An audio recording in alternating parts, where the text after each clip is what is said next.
Et le petit Bouddha marchait sur les lotus bleus. Non mais attendez, vous croyez que j'étais en train de faire quoi là? J'étais en train de m'imaginer ce que je pourrais rajouter comme activité business, évidemment. Attendez.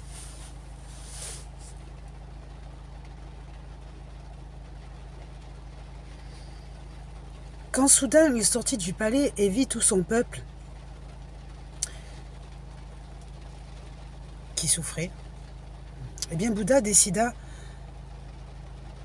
de passer devant eux. Bon, attendez 2 secondes, hein, on va encore chercher l'idée business.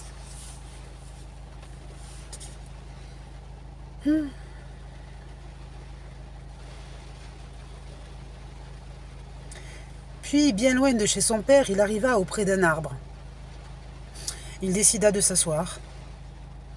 Il a le droit, hein. Il s'est assis auprès de l'arbre. Et puis, il s'est assis. Attendez.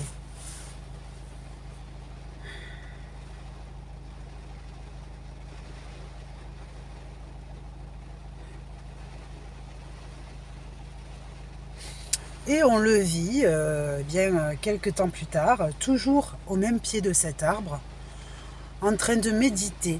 Il ne mangeait pas, il ne buvait pas. Il ne dormait pas non plus, enfin on croit. Puisque... non. Et on s'est demandé ce qu'il faisait. Bon.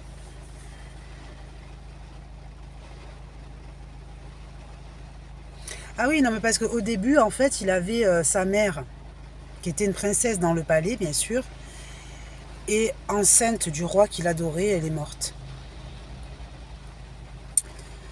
Et à la naissance de Bouddha. Attendez.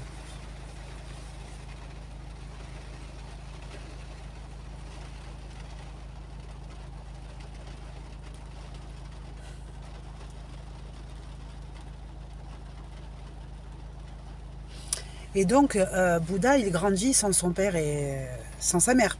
Parce que son père, il était là. Il y avait aussi toutes les femmes du palais. Il y avait les esclaves qui, elles, travaillaient par contre. Elles travaillaient et elles étaient en bonne santé parce qu'elles étaient dans le palais enrichies, évidemment. Alors, attendez.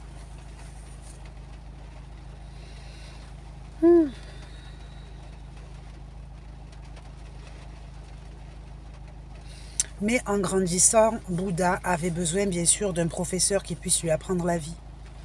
Donc, il est allé voir son père, il lui a dit « Papa, tu peux m'apprendre la vie, etc. » Parce que franchement, moi, je veux réussir, etc. Alors, le père, il lui a dit « Écoute, pas de souci, moi, je m'occupe du palais. » Mais Bouddha lui dit « Mais apparemment, très mal, hein.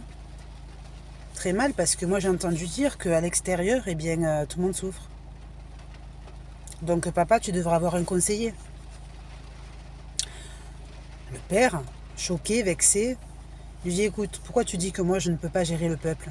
Tu crois que je ne sais pas travailler ?» Attendez.